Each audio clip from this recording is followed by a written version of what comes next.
Hạ vang hè tối văn pha, hạ vang tối văn pha, sáng sáng cộng chút xin chung thịt vụt khá.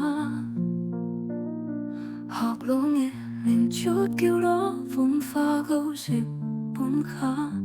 Nè kia lối ngài ít như đáp xuân chung bị chết kênh giang ghé khá. Hì su kinh cộng sân vun pha, tôi vẫn dùng dù tiếng con khá.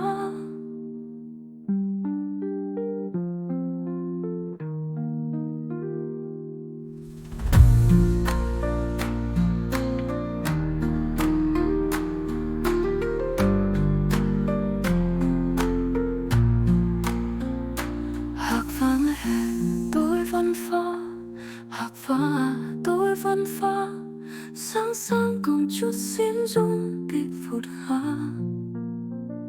Học lỗ nghiêng nhìn chút kêu đó vun pha gấu dịp bún khá. Nề kia lối ngài ít nghĩ đã dùng chung bị chết kênh giang ghé khá. Hì su kêu cộng sân vun pha, tôi vẫn nhưng dù tiếng gong khá.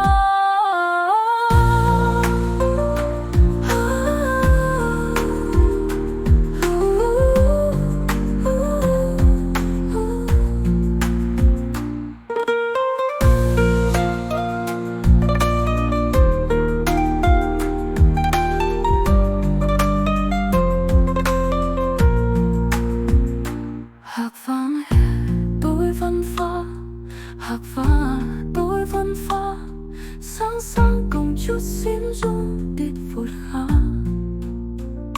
Học lỗ nghiêng nhìn chút kêu đó vun pha gấu dịp bún khá. Nè kia lối ngài ít nghĩ đã dùng chung bị chết kênh giang ghé khá. Hì su kêu cộng sân vun pha,